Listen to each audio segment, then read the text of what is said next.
I never thought I'd become the neighborhood's main attraction at 63. After 35 years designing urban parks and public gardens, I had moved to Oakridge Estate seeking peace following Margaret's passing. Our dream had always been to retire somewhere quiet, where I could tend to exotic plants and she could paint landscapes. When cancer took her 3 years ago, I decided to honor at least half of that dream. The Tudor-style house with its spacious yard on the corner of Maple and Elmwood seemed perfect, secluded enough for privacy but still part of a community. The Homeowners Association welcome packet was intimidatingly thick. I skimmed through it, noting the usual regulations about lawn maintenance, exterior paint colors, and holiday decoration restrictions. Nothing seemed particularly unreasonable, though I raised an eyebrow at the section prohibiting non-standard garden gnomes. Barkley, my 5-year-old husky, seemed pleased with our new home, especially the large oak tree that provided ample shade for his afternoon naps. Our first few months passed pleasantly as I transformed the neglected yard into a modest but well-designed garden that even met the HOA's stringent requirements. The trouble began when the city installed a new traffic light at the main intersection entering our neighborhood. Suddenly, my private driveway became the perfect shortcut for impatient neighbors avoiding the morning backup. At first, it was just 1 or 2 cars, which I barely noticed. But within weeks, a steady stream of vehicles was cutting through my property every morning and evening. I was out pulling weeds when a silver Mercedes nearly clipped me, honking indignantly as if I were the intruder. Through the tinted window, I caught a glimpse of a middle-aged woman with highlighted blonde hair and oversized sunglasses, scowling as she accelerated past me. Later that day, Steve Johnson, my next-door neighbor and high school English teacher, informed me that I'd had my first encounter with Karen Thompson, the HOA vice president and self-appointed watchdog. "She's been on the board for 5 years, Steve explained as we shared beers on his patio. Used to be some hotshot property manager until she got passed over for promotion. Now she channels all that frustrated ambition into making sure everyone's mailbox is exactly the regulation shade of hunter green." His wife Emily joined us, rolling her eyes as she added, "Last summer, she sent us 3 violation notices because our roses were provocatively red and might incite garden envy. We laughed, but I sensed real frustration beneath their humor. I didn't want trouble, but I also wasn't going to have strangers treating my property like a public thoroughfare." The next morning, I installed a modest sign, "Private Drive, please respect resident privacy." By afternoon, it had disappeared. I put up another sign, this one secured with concrete. It vanished within 2 days. Finally, I decided to address the matter directly and caught Karen as she was cutting through around 8 a.m. I stepped into my driveway, raising my hand politely. She rolled down her window with visible annoyance. "Excuse me, but this is a private driveway, not a public road," I explained, trying to keep my tone conversational. "I'd appreciate if you and others would use the main streets instead." Karen looked at me as if I'd suggested she fly to the moon. "This is a community access area according to Section 5 of the HOA guidelines," she replied with practiced authority. "Besides, your driveway is unnecessarily wide. If you're not using all of it, the neighborhood should benefit." Before I could correct her creative interpretation of the HOA rules, she had rolled up her window and accelerated away, narrowly missing Barkley, who had wandered into the driveway to investigate. That was the final straw. That evening, I pulled out the HOA handbook and began reading it thoroughly, not just skimming this time. I also looked up local municipal codes regarding private property and right-of-ways access. After 3 decades designing public spaces, I knew there was always a creative solution to traffic flow problems, and I was about to become very creative indeed. The HOA handbook turned out to be a fascinating study in bureaucratic overreach and strategic loopholes. Every explicit restriction created an implicit permission for something the authors hadn't anticipated. For instance, while there were 4 pages dedicated to acceptable fence heights, materials, and colors, there was nothing prohibiting maze-like structures classified as artistic landscape features. The municipal code was equally enlightening. My driveway was unquestionably private property, and neither the HOA nor my neighbors had any legal right to use it as a thoroughfare. I invited Steve and Emily over for dinner to discuss my findings. Emily, a mathematics teacher with a passion for puzzles, became particularly animated when I outlined my initial concept. "So, you're essentially creating a defensive architectural feature disguised as art?" she asked, eyes gleaming. "Precisely," I replied, unrolling the preliminary sketches I'd been working on all day. Steve whistled appreciatively. "Lucas, this is either brilliant or insane, possibly both." He paused, then added with a grin, "Karen's going to lose her mind." Over homemade lasagna and perhaps too much red wine, we refined the plan. Emily suggested documenting the current traffic situation to establish a baseline justification. Steve, who had previously tangled with the HOA over a disputed garden shed installation, offered to help navigate the permit process with the city. "The key," I explained while sketching revisions, "is creating something entirely compliant with HOA regulations while rendering the driveway unusable as a shortcut." By midnight, Project Labyrinth was officially underway. The next morning, I contacted my former colleagues at Urban Greenscapes Design, who were delighted to help an old friend with what I described as a residential installation with challenging parameters. Within days, I had professional-grade blueprints and material recommendations.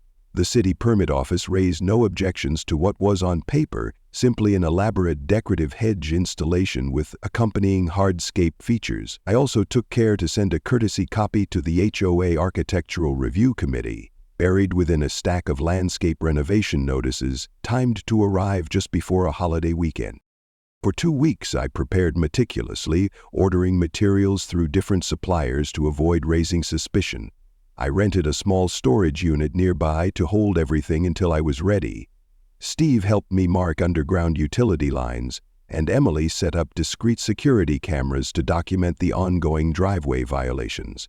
I caught glimpses of Karen driving by, eyeing my property with the suspicion of someone who senses a disturbance in her carefully ordered universe but can't quite identify it. The transformation began on a Tuesday when most neighbors would be at work. A small team of former colleagues arrived at dawn, and we worked with the efficiency of professionals with decades of experience. By nightfall, the basic structure was in place, a series of hedge sections creating a winding path through my former straight driveway. The design incorporated several dead ends and false passages, but included a single non-obvious correct route to my garage. For someone who knew the path, it was a straight 2-minute drive. For anyone else, it would be a frustrating exercise in trial and error. The beauty of the design lay in its subtlety. From the street, it appeared to be merely an elaborate formal garden with geometrically pleasing hedgerows. Only when you entered did the maze-like quality become apparent. We installed subtle markers visible only to those who knew what to look for. Small blue gardening stones marking the correct path that matched the color of my house trim, appearing to be merely decorative accents. The hedges themselves were set in large planters rather than directly in the ground, allowing me to reconfigure the maze if necessary. Solar-powered lights illuminated the paths at night, giving the entire installation an elegant, high-end appearance that actually increased my property's curb appeal. The finishing touch was a tasteful sign at the entrance, reading Miller Botanical Labyrinth, private property, with my address and a small note, residents and invited guests only. Everything was fully compliant with HOA regulations, under the required height, using approved materials, and aesthetically consistent with neighborhood standards. In fact, it was probably the most expensive and professionally designed landscape feature in the entire development. Emily took before and after photos for documentation, while Steve brought over champagne to toast what he called the most sophisticated middle finger in HOA history. That night I barely slept, partly from excitement and partly from concern over potential backlash. Barkley seemed to sense my anxiety, staying unusually close as I paced through the house. I wasn't looking for a neighborhood war. I just wanted my privacy respected. As dawn approached, I finally dozed off, wondering what the morning commute would bring. I awoke to the sound of a car horn. Not a quick, courteous beep, but the extended, frustrated blaring of someone whose day has taken an unexpected and unwelcome turn. From my bedroom window, I could see Karen's silver Mercedes halted at the entrance to my labyrinth, hazard lights flashing. She appeared to be examining the new installation with increasing agitation, gesturing emphatically while speaking on her phone. I calmly dressed, took Barkley for his morning walk around the backyard, and then settled on my porch with coffee and the morning newspaper, strategically visible but not obviously watching the unfolding drama. Karen eventually attempted to navigate the maze, inching forward tentatively before taking a wrong turn that led to a decorative dead end featuring a small bench and bird bath. She reversed awkwardly, nearly knocking over one of the planters, then tried another path with similar results. After the third failed attempt, she parked haphazardly in the middle of the labyrinth and stormed toward my porch, designer heels clicking aggressively on the paved walkway. "What is the meaning of this monstrosity?" she demanded, waving a manicured hand toward the labyrinth.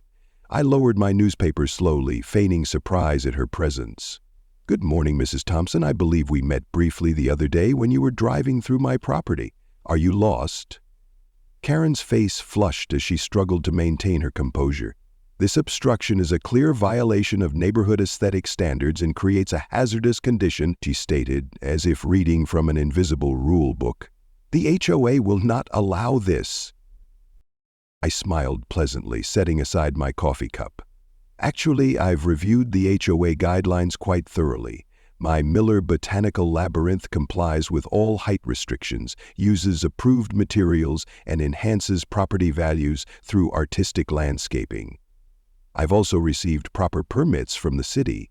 I produced a folder containing copies of all relevant documentation, which I'd prepared specifically for this moment. "You're welcome to review everything, and of course, as this is a private driveway on private property, you're under no obligation to navigate it. The public roads remain available to everyone." Karen snatched the folder, barely glancing at its contents. "This is not over, Mr. Miller, not by a long shot." As she turned to leave, she added over her shoulder, "And remove those ridiculous blue stones. They clash with the neighborhood aesthetic." I watched as she returned to her car, now blocking another resident who had apparently hoped to use my driveway as a shortcut. The newcomer, after assessing the situation, promptly reversed and drove away. Karen eventually extricated her Mercedes from the maze after several more wrong turns and a near collision with a particularly robust hedge planter. By afternoon, my labyrinth had become the talk of the neighborhood. Several residents drove slowly past, craning their necks to view the transformation. A few even parked on the street and walked up to my front yard for a better look, offering compliments on the design. Steve texted updates about the neighborhood's social media groups, where opinion was apparently divided between those amused by my creative solution and those concerned about what it might mean for property values. Emily reported that her security cameras had captured 7 different vehicles attempting to use my driveway that morning, all eventually abandoning the effort when confronted with the maze.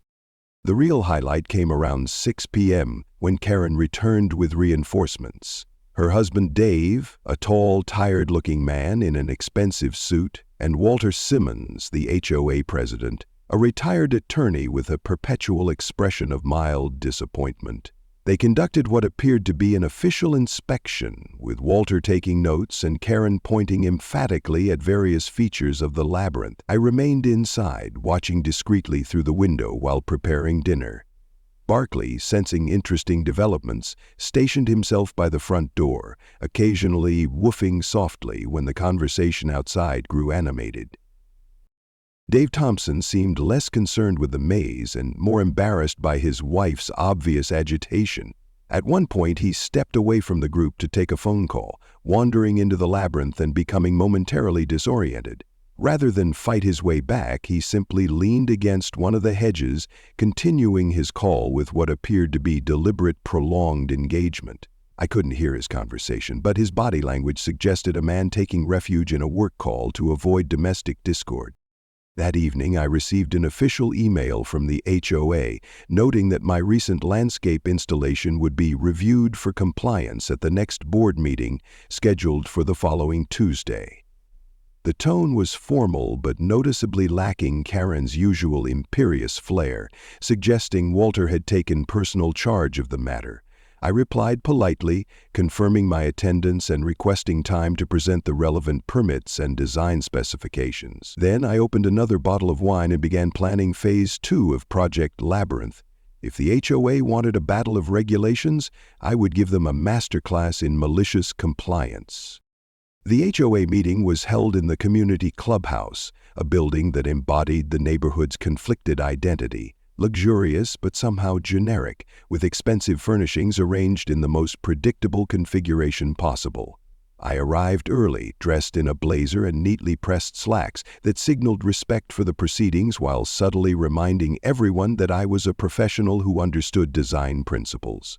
I carried a leather portfolio containing all my documentation, including enlarged photographs of vehicles trespassing on my property before the labyrinth installation. The room gradually filled with curious neighbors, many of whom I recognized but had never formally met. Several nodded politely or offered small smiles of encouragement. The atmosphere had the tense anticipation of community theater on opening night. I noticed Emily and Steve slip in just before the meeting started, positioning themselves strategically at the back where they could observe everything without being obvious. Walter Simmons called the meeting to order precisely at 7 p.m., moving efficiently through the standard agenda items before reaching what was clearly the main event, Landscape Compliance Review, 42 Maple Street.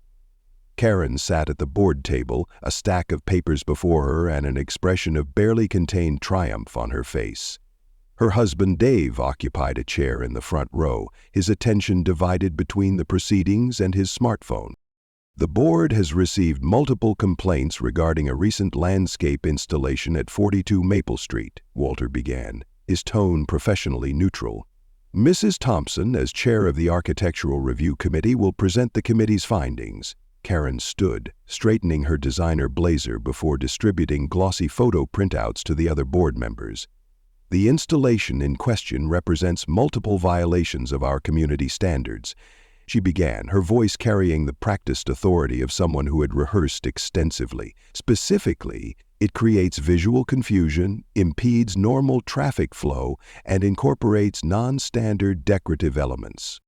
She proceeded to cite various sections of the HOA guidelines, creatively interpreting vague clauses about neighborhood harmony and functional coherence to suggest my labyrinth violated the spirit, if not the letter, of the regulations. Her presentation included several photographs taken at unflattering angles, making the elegant hedgerows appear haphazard and imposing. Furthermore, she concluded with theatrical gravity, this installation has created a safety hazard by confusing drivers and potentially blocking emergency vehicle access. When Walter invited me to respond, I approached the podium calmly, thanking the board for their attention to this matter. I appreciate the thorough review of my landscape installation, I began, careful to maintain a collegial tone. Allow me to address each concern with reference to both HOA guidelines and municipal regulations. I methodically unpacked my documentation, first establishing through city property records that my driveway was indeed private property, not a community throughway. I then walked through the HOA guidelines point by point, demonstrating how the labyrinth complied with every specific regulation. Regarding visual coherence, I continued, displaying professional photographs that revealed the artistic symmetry of the design. The Miller Botanical Labyrinth actually enhances our neighborhood aesthetic through professional landscaping techniques. As for safety concerns, I've incorporated wider than recoil turning radii and illuminated pathways exceeding municipal safety standards. I presented the city permits and an endorsement letter from the fire marshal confirming emergency access compliance. The room had grown increasingly quiet as I methodically dismantled each objection. For my final point, I displayed the before and after security footage showing the steady stream of vehicles using my driveway as a shortcut. While I've enjoyed being a cooperative part of our community, this installation became necessary after repeated violations of my private property boundaries, including instances where landscaping was damaged and my pet was endangered. I projected a clip showing Karen's Mercedes narrowly missing Barkley, eliciting a few gasps from the audience. In summary, I concluded, the Miller Botanical Labyrinth is fully compliant with all regulations, enhances rather than detracts from neighborhood aesthetics, and serves the legitimate purpose of protecting private property while still allowing residential access. I'm happy to answer any questions the board might have. I returned to my seat, noticing that Dave Thompson was now paying full attention, his expression unreadable but intense. The board's discussion was tense but subdued.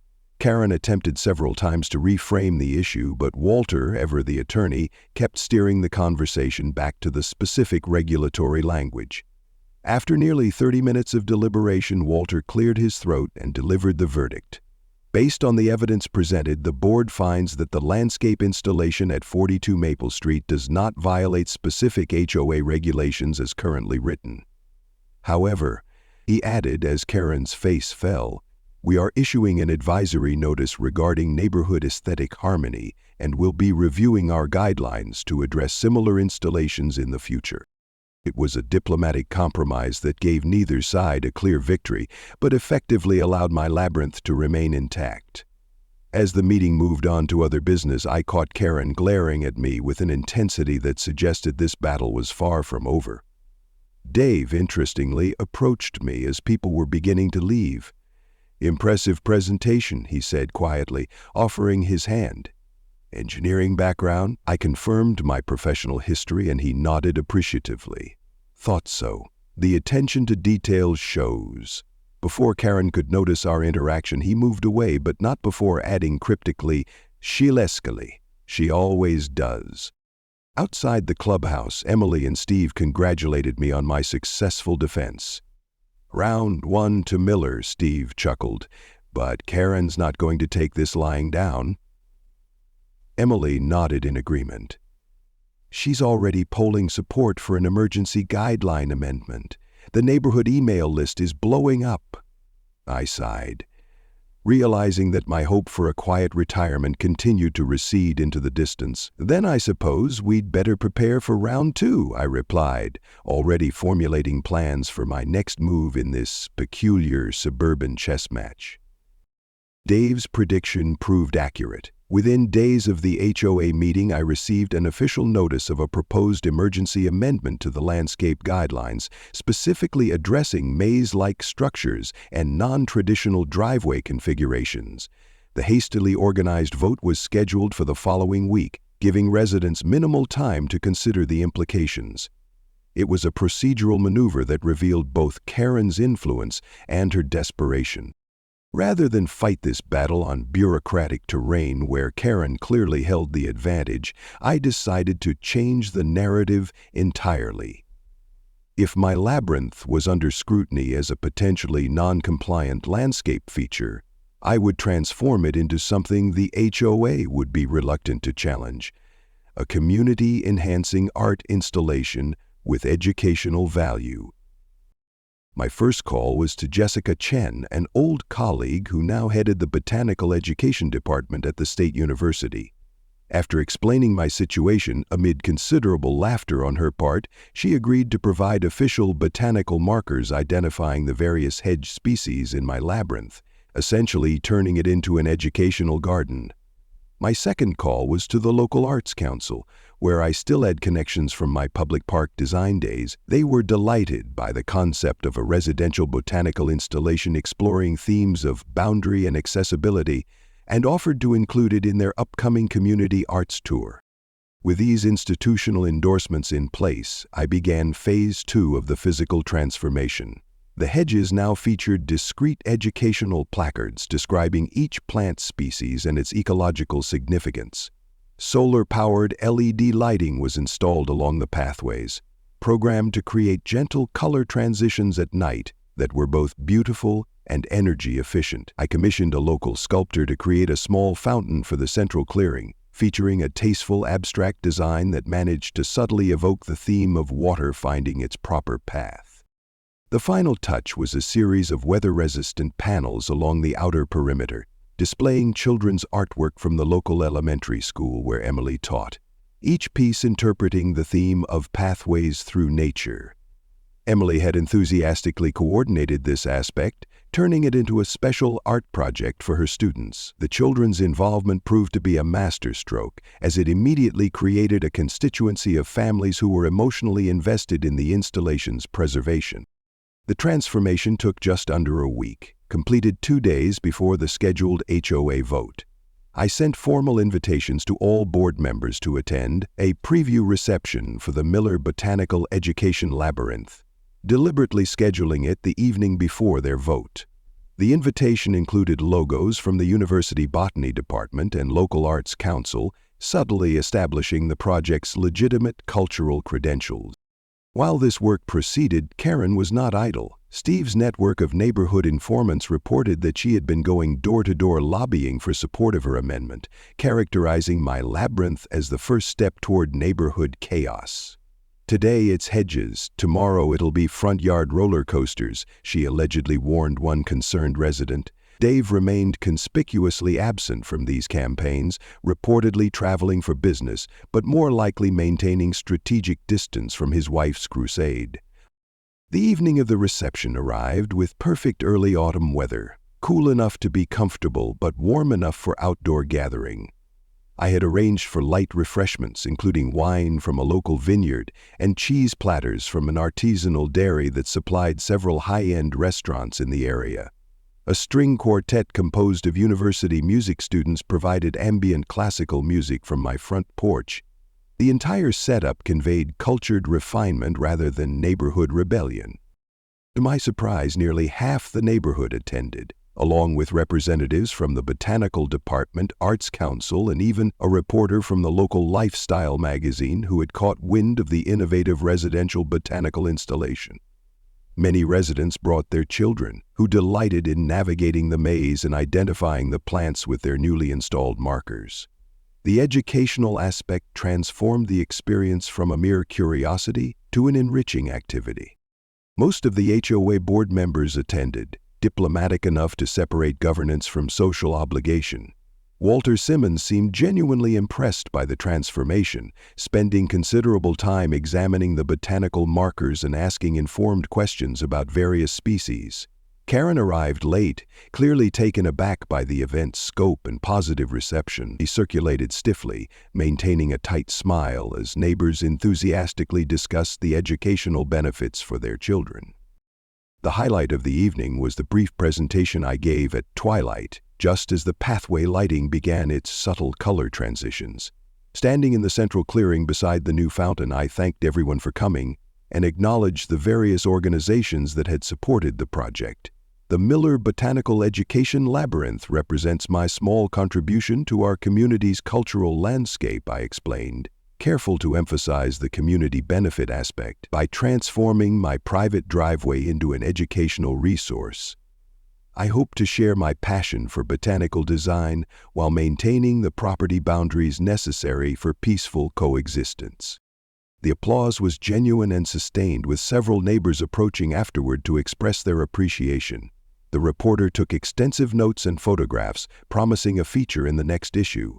As the evening wound down, I noticed Karen in intense conversation with Walter near the entrance, her gestures increasingly animated while he maintained his characteristic judicial calm. I deliberately avoided eavesdropping, instead focusing on thanking departing guests and ensuring the student musicians received proper appreciation. Emily found me as the last guests were leaving, her expression a mixture of triumph and concern. "The amendment vote tomorrow is looking dicey for Karen," she whispered. "Walter just told her he's recommending postponement for further study of community impact." She glanced toward the entrance where Karen was now standing alone, her husband having never appeared. "She's not going to let this go, Lucas. This has become personal for her." I nodded, watching as Karen finally departed, her posture rigid with barely contained frustration. "I know," I replied quietly, "but I think we've moved beyond HOA regulations now. This has become something the community values."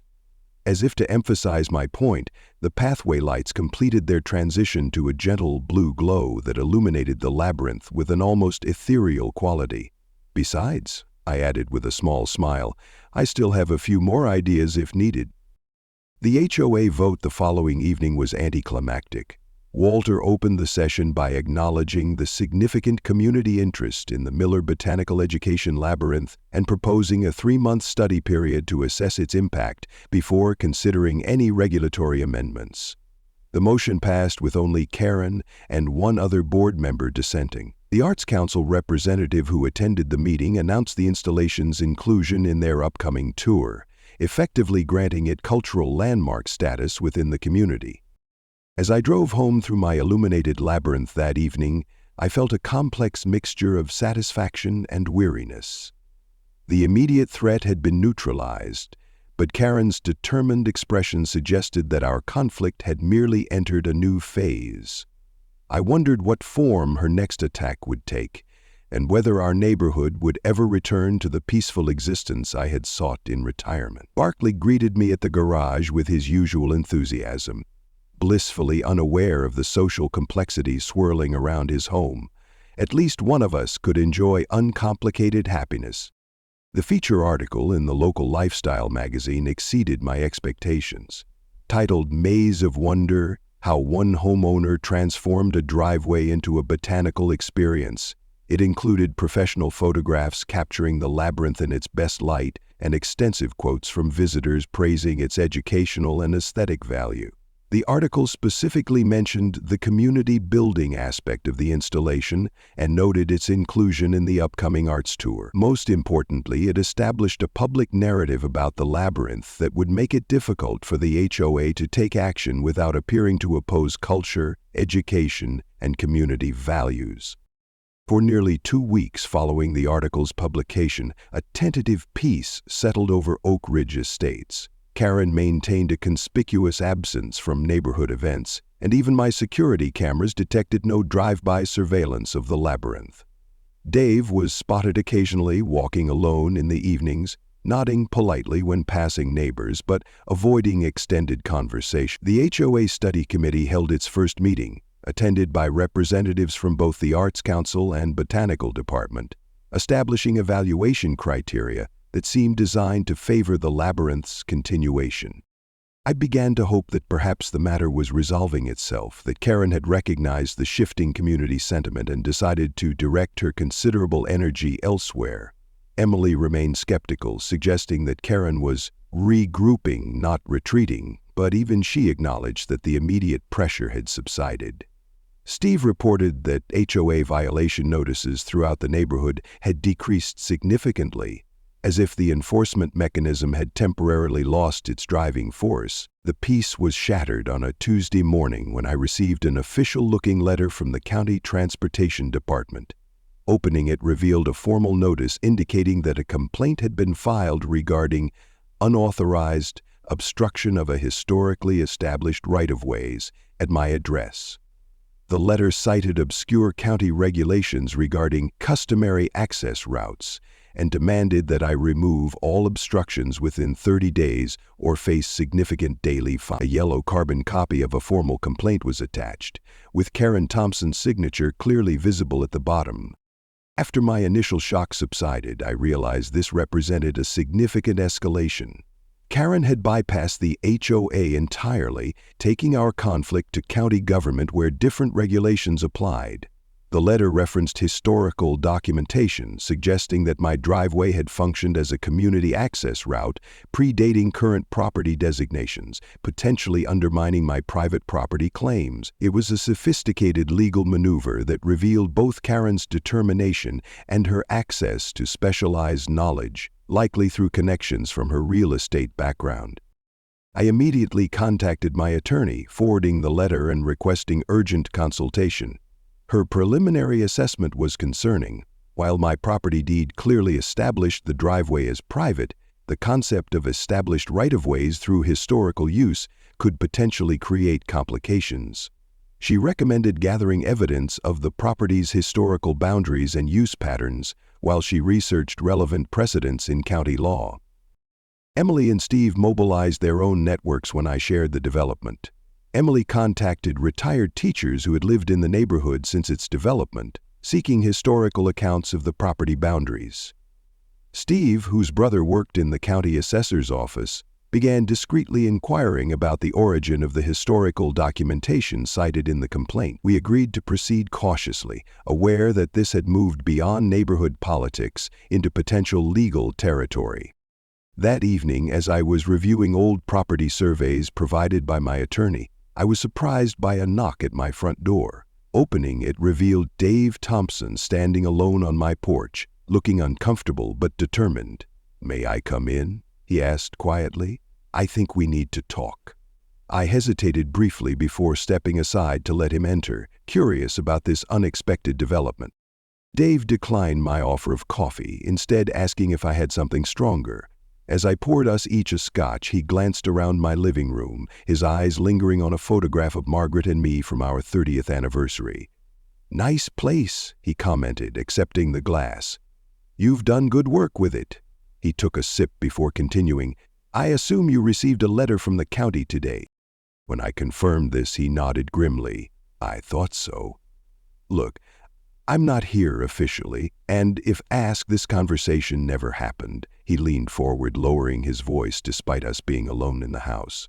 "Karen has connections at the county from her real estate days.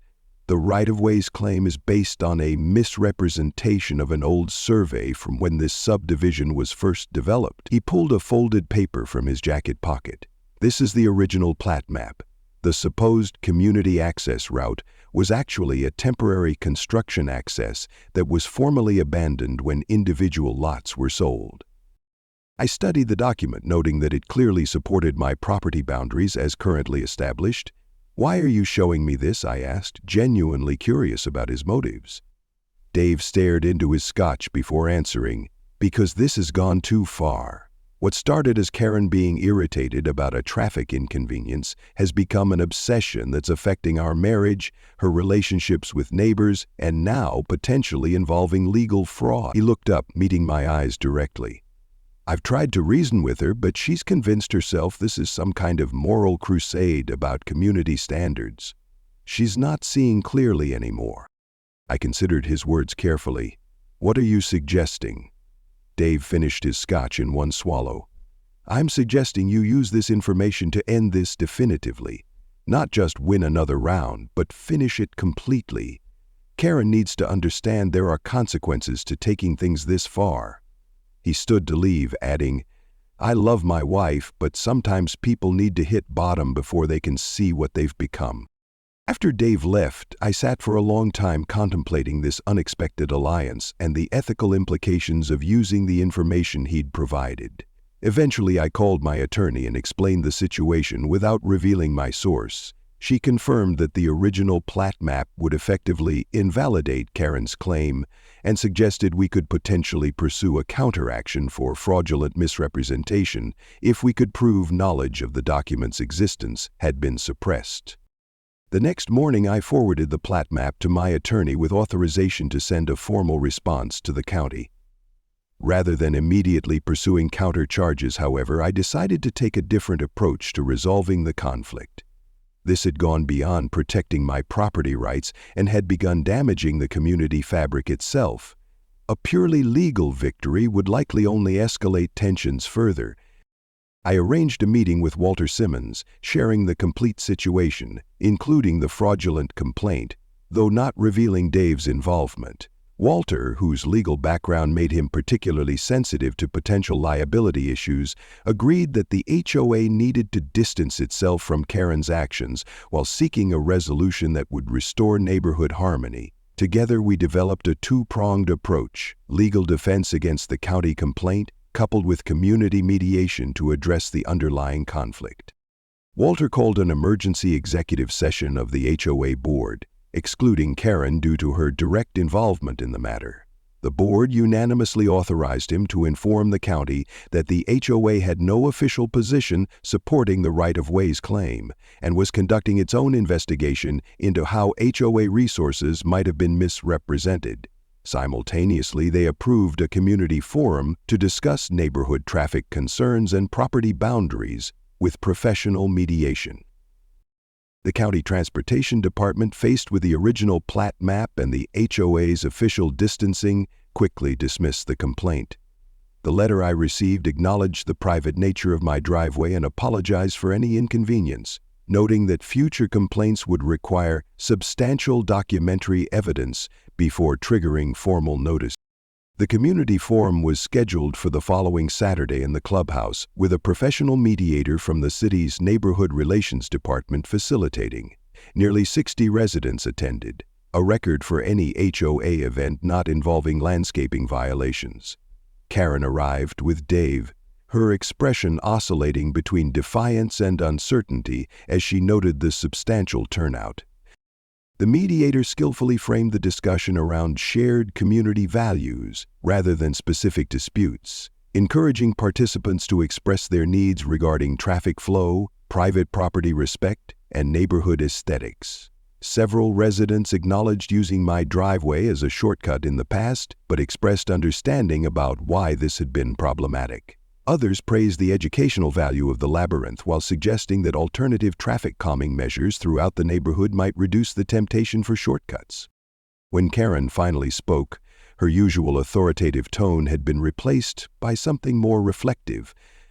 "Perhaps I've been overly focused on maintaining certain standards without fully considering individual property rights," she said carefully, as Dave placed a supportive hand on her shoulder. "My concern has always been preserving our community's quality, but I recognize that community also means respecting boundaries." She didn't quite apologize directly, but her conciliatory tone represented a significant shift from her previous position. The forum concluded with several concrete actions. The HOA would work with the city on traffic calming measures at the problematic intersection. A neighborhood committee would develop clearer guidelines balancing aesthetic standards with individual property rights, and most significantly, the Miller Botanical Education Labyrinth would be formally recognized as a community cultural asset, with seasonal open houses for educational purposes. As people were leaving, Karen approached me directly for the first time since our driveway confrontation. "Your labyrinth is actually quite impressive from a design perspective," she admitted, studying my expression carefully.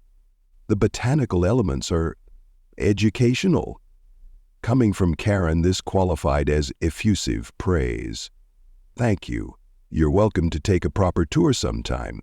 There's a Japanese maple variety I think would work well in your front garden." We weren't exactly friends, but something had shifted. Dave, watching from across the room, gave me a subtle nod of appreciation before guiding his wife toward the door. The weeks following the community forum brought gradual but noticeable changes to Oakridge Estates. The city installed a smart traffic light at the problematic intersection, significantly reducing morning congestion. The HOA Landscape Committee, now including 3 new members with actual gardening experience, began revising the overly restrictive guidelines. Most surprisingly, Karen resigned from her position as HOA vice president, citing a desire to allow new perspective in neighborhood governance. She remained on the Architectural Review Committee, but adopted a noticeably more collaborative approach. My labyrinth continued to evolve, becoming a genuine neighborhood amenity rather than a defensive barrier. I added seasonal plantings and educational programs, hosting occasional weekend exploration hours for neighborhood children. Emily's students created new artwork for the display panels, and the local garden club requested a tour and lecture about integrating educational elements into residential landscaping. What had begun as a strategic response to boundary violations had transformed into a creative outlet, connecting me to the community in ways I hadn't anticipated. One unseasonably warm Saturday in late October, I was pruning hedges in the central clearing when I heard the distinctive sound of Barkley's excited greeting at the labyrinth entrance. Looking up, I was surprised to see Karen standing there, holding a garden plant and looking uncharacteristically hesitant. "The Japanese maple you mentioned," she explained, extending the potted tree. I thought perhaps it could be added to your collection. I accepted the gift, recognizing it as an expensive, rare variety. Perfect timing, I replied. I was just preparing a space for new specimens. As we planted the maple together, Karen shared her recent enrollment in a Master Gardener program at the community college. After seeing what you created here, I realized how much more there is to learn about landscape design beyond regulation measurements and approved plant lists. The confession clearly didn't come easily to her, but seemed genuine. Dave says I needed a creative outlet that doesn't involve policing the neighborhood. She laughed softly, a sound I hadn't heard before. We established an unexpected routine over the following months. Karen would stop by on Saturday mornings to help maintain the labyrinth and expand her horticultural knowledge. Our conversations gradually extended beyond plants to more personal topics. I learned about her frustrated career ambitions and how the HOA had become a substitute for professional recognition. She heard about my life with Margaret and how the labyrinth had helped me process grief through creating something new. Dave occasionally joined us, revealing himself to be surprisingly knowledgeable about native plant species from his childhood on a rural property. By spring, the labyrinth had been featured in a regional gardening magazine, bringing visitors from neighboring communities. The HOA, under Walter's continued leadership, but with a significantly changed board composition, adopted new guidelines that balanced aesthetic standards with individual expression, explicitly recognizing landscape features of artistic or educational merit as positive contributions to community character. My driveway remained private, with the labyrinth deterring casual traffic, but it had also become a point of neighborhood pride and identity. On the one-year anniversary of the labyrinth's initial installation, I hosted a garden party for the entire neighborhood. Standing in the central clearing, now enhanced with comfortable seating and a small performance area for the children's music recital that would follow, I looked around at the diverse mix of residents enjoying the space, including Karen and Dave seated comfortably beside Emily and Steve, engaged in animated conversation about the upcoming community garden project. As twilight approached and the pathway lights began their gentle color transitions, I felt Margaret would have appreciated how this unexpected chapter of my retirement had unfolded. What began as a boundary dispute had ultimately dissolved other boundaries, connecting me to a community in ways I hadn't anticipated when seeking solitude in grief. The labyrinth had forced me out of isolation, creating pathways not just through my property, but into a more engaged life.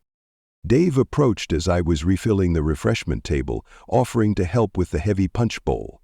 "Quite a transformation," he commented, gesturing to Karen, who was explaining Japanese maple cultivation to a group of interested neighbors.